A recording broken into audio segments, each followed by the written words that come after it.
It's been almost a year since President Trump took office and his predecessor still hasn't gotten the message that this is Trump's America now. Former President Obama continues to physically follow President Trump around, attempting to undo whatever the president does, despite the fact that Obama had 8 years to have his way with America, and many facets of our society are still deeply scared because of it.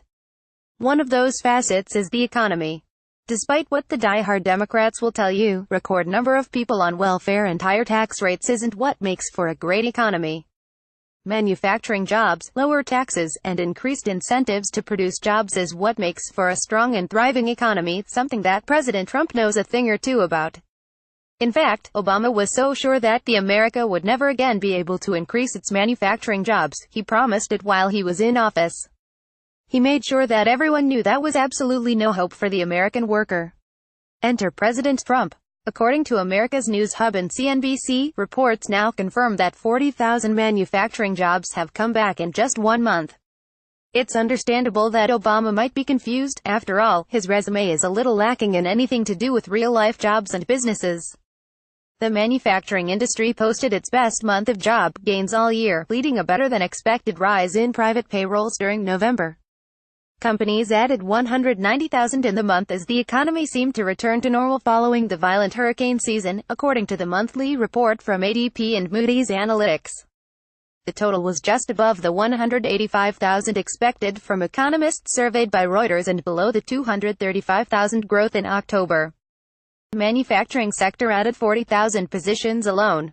The job market is red hot, with broad-based job gains across industries and company sizes, Mark Zondi, chief economist at Moody's, said in a statement Wednesday.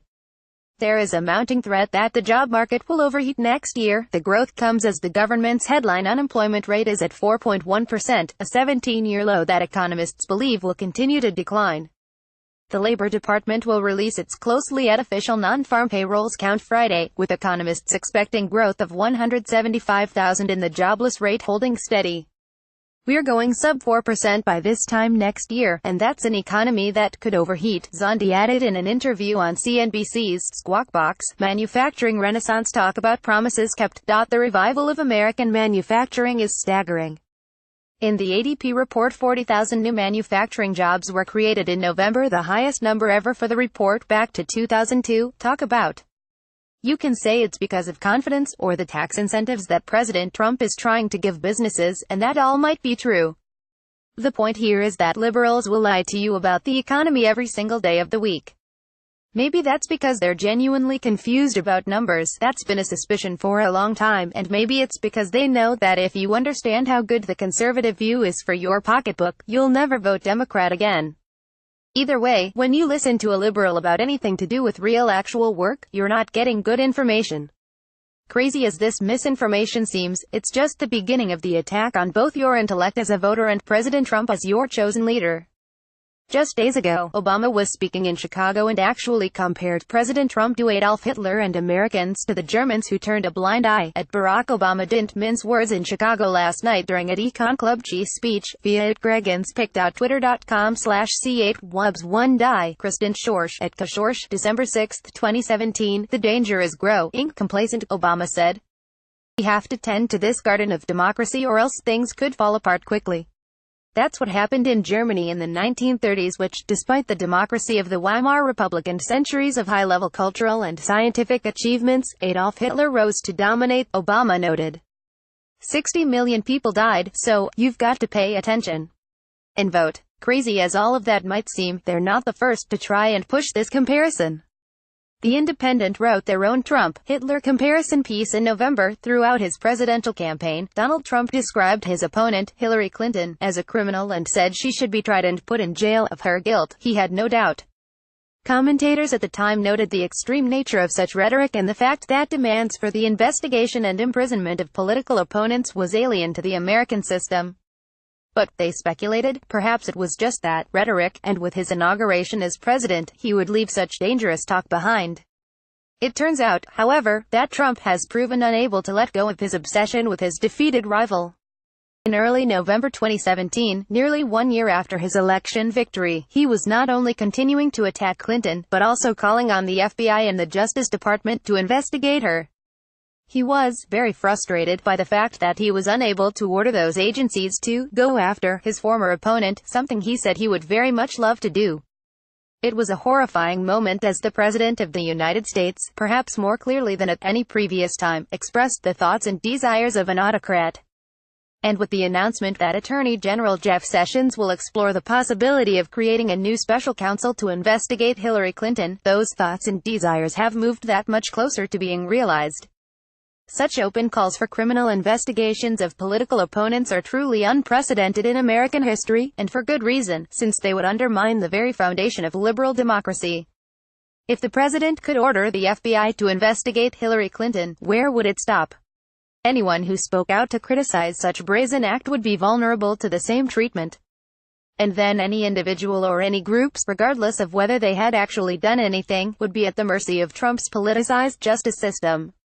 The president would be able to exclude anyone he wished from the national community. The road to dictatorship would be wide open to him. We know this because it was such a system that helped destroy democracy in Germany and helped Hitler establish his Nazi dictatorship. One of most significant challenges the new Weimar Republic faced was a politicized judicial system, an important element in the weakening of German democracy. One of the key failings of the revolution that toppled the German Empire in 1918 was the failure of the revolutionaries to establish a truly republican judiciary by allowing the judges from the old imperial system to remain on the bench. These were men who'd been trained and established their careers under the old authoritarian system. They had no sympathy for the new liberal, democratic regime. And the verdicts they rendered made this exceedingly clear. Political crimes committed by individuals on the left consistently received longer prison sentences than those committed by people on the right. Liberals will do absolutely anything to make you dependent on them and therefore vote for them. The more jobs they ruin, the more people will be forced to be on welfare, and if you're on welfare, you won't vote for someone who wants to downsize welfare. It's sad to think that any homegrown American would try to cut the legs out of the American economy that way, but it's hard to see this as anything else but a pointed attack on the American economy. Ignoring it won't make the monster of fear and ignorance go away. You'll just lose track of how close it's getting. HT, America's News Hub. We have no tolerance for comments containing violence, racism, vulgarity, profanity, all caps, or discourteous behavior. Thank you for partnering with us to maintain a courteous and useful public environment where we can engage in reasonable discourse. It's already too late for some kids. Each year we have that different toy that every kid wants and is sold out everywhere, but this year that toy might come with serious consequences. Although these accusations haven't been proven, a mother has taken to Facebook to warn fellow parents not to buy Hatchimals bath bombs products for their kids this Christmas season after her young daughter was left with what appears to be first-degree chemical burns all over her body. Jennifer Renee, who lives in Baton Rouge, Louisiana, posted what appears to be very disturbing pictures of her daughter Willow's painful-looking injuries on Facebook last week. The pictures were of her daughter's distressing chemical burn injuries after using the Hatchimals bath bomb toy. She went on to claim her child sat in the bath for what was only 30 to 45 seconds when her skin became inflamed, red, and painful to the touch. The mother later confirmed on her Facebook page that her daughter Willow had been diagnosed as having suffered a chemical burn and not an allergic reaction as she previously had suspected. She then proceeded to call the company who produces this product, Spin Master, and later revealed that the batch number is being investigated and will likely be recalled because of previous complaints. The Global Brands Group, the Hatchimals distributor, also provided a statement after reviewing the case. Global Brands Group takes the safety of our products very seriously.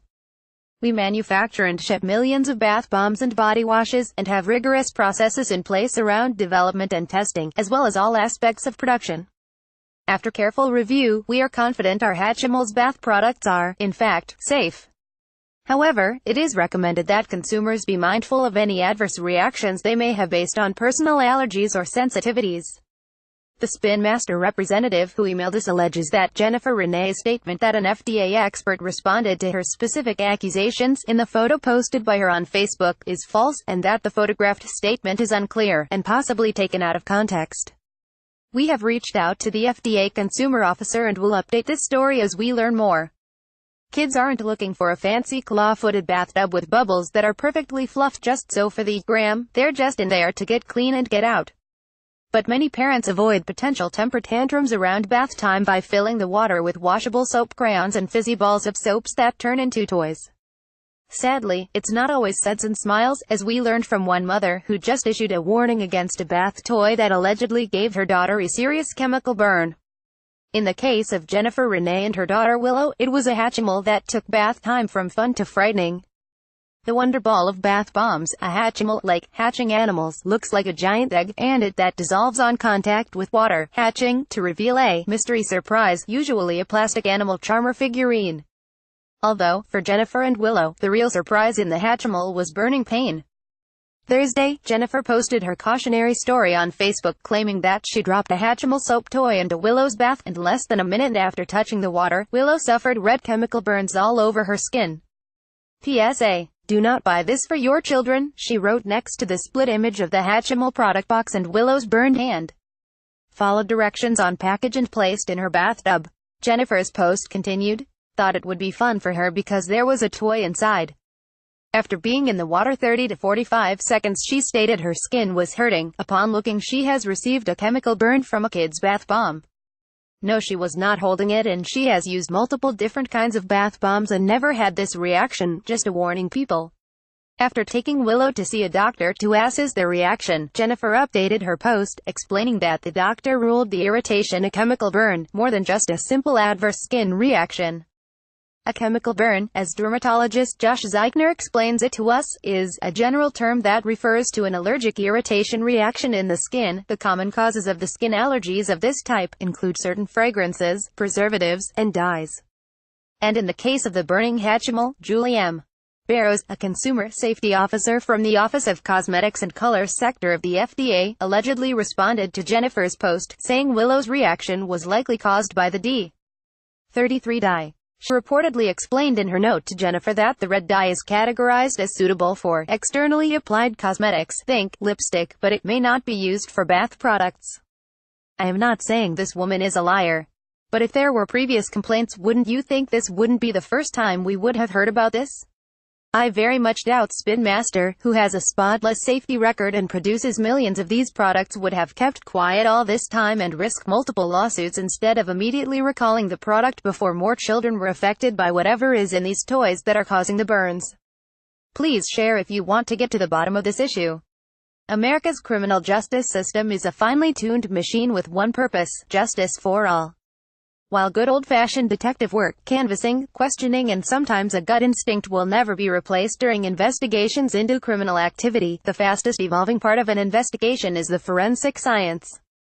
As citizens of this great nation, we are constantly in search of a way to make sure that no innocent person is punished and no guilty person gets off scot-free. However, the more sadistic and creative the criminals get, the more tedious and meticulous those who try to catch them might be. While this looks like a few trips to a computer on TV shows, the reality is that forensic science is a dirty business and one that most of us don't completely understand. In order to determine things like how long a person has been dead, scientists and investigators need to actually observe a body decompose in a controlled environment, and that's just as happening at a body farm in Texas. Daily Mail reports that the bodies are exposed to the elements and covered with cages to keep scavengers off them, and while it's for a good cause, it's truly horrific to see. These gruesome images show the inside of a body farm, a graveyard where the dead are left to rot in open cages. Rows upon row of dead bodies are lined up in the metal pens in the remote Texan field as part of scientific research into how corpses rot. In fact, despite its grisly appearance, the so-called body farms actually help police solve crimes by helping to determine when victims were killed. Scientists at the Forensic Anthropology Center at Texas State University are able to use the donated dead bodies and compare them to those killed in suspicious circumstances. The information gathered here can be used in a court of law, and researchers have been called to give evidence for the prosecution and defense. The bodies can also be used to help with facial reconstruction. By using the skulls and images of those who volunteer for the open burial, scientists can help police to reconstruct what an actual victim may have looked like. They often have worked in law enforcement, so know how useful the facilities are. Decomposition expert Dr. Danny Westcott told CBS Austin. Just like a person can choose to be an organ donor, someone can also donate their body to science after they pass on. This is just one of the possibilities for what could be done with someone who makes that donation. It's far from a pleasant sight to see, however, the work is one of those unpleasant necessities to keep crime down. Without endeavors like this one, the forensic departments would have no way of training their scientists to determine exact times of death, which markings on a body come from attacks and which come from scavengers, etc. That is important, not only in the sense that it helps bring justice for the families of those killed, but knowing that it's getting increasingly more difficult to get away with a crime, keeps crime down. Behavior will always depend on its consequences, and without an effective way to punish attackers, more attacks would happen. Denis Westcott has spent a number of years leading the research of skeletons at the U.S. University.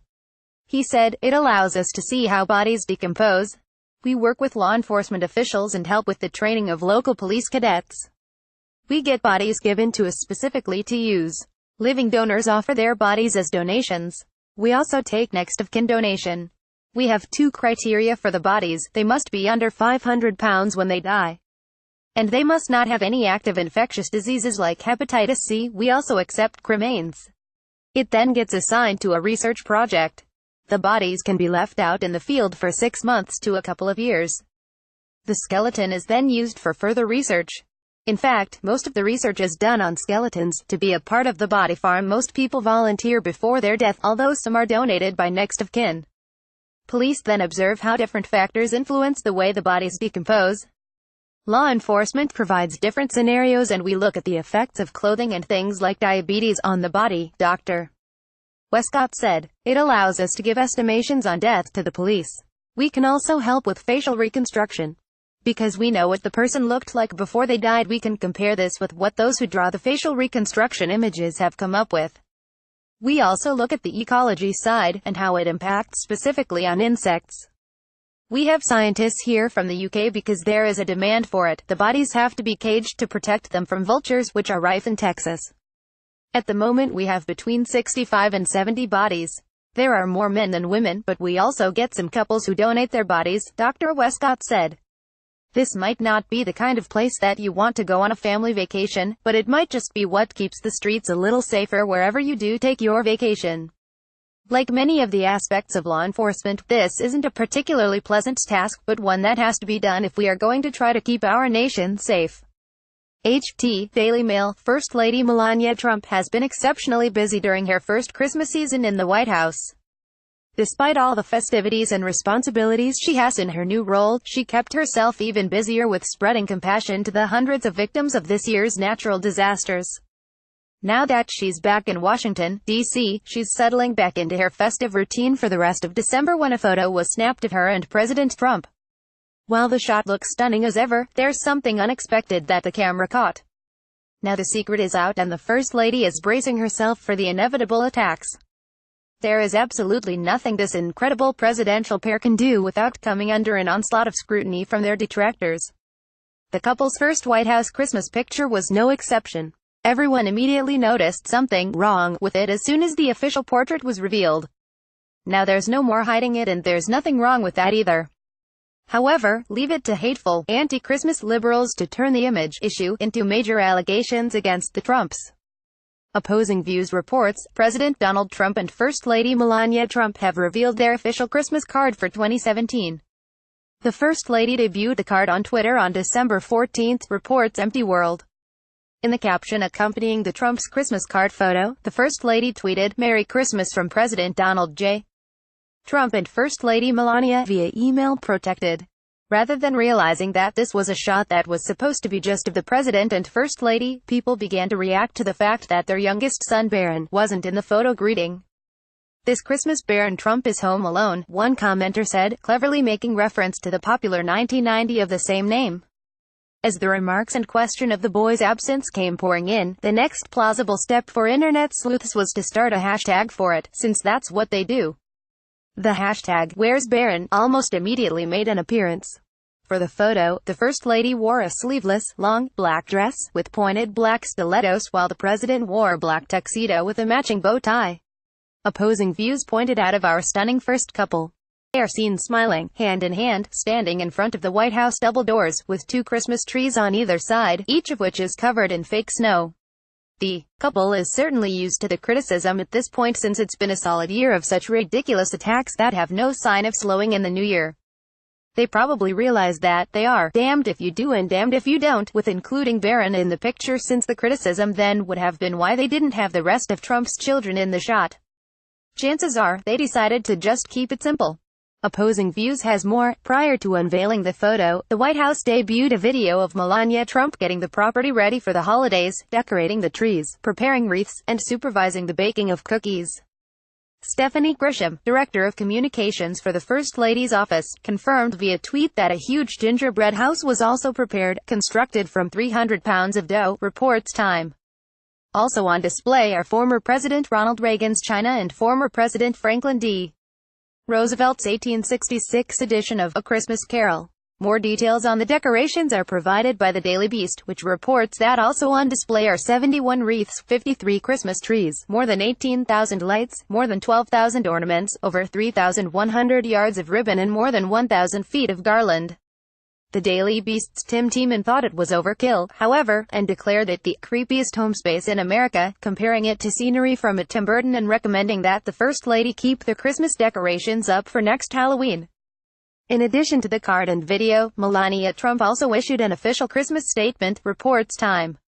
The President, Barron, and I are very excited for our first Christmas in the White House, she said. As with many families across the country, holiday traditions are very important to us.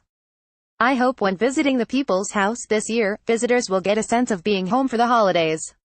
The root of the issue is probably jealousy that the Trumps are in the White House and Hillary Clinton is not on this Christmas card, as she and all of her supporters expected to see before her major loss in the presidential elections. We have a lot of reasons to celebrate this season, and the two people in this picture have a lot to do with that.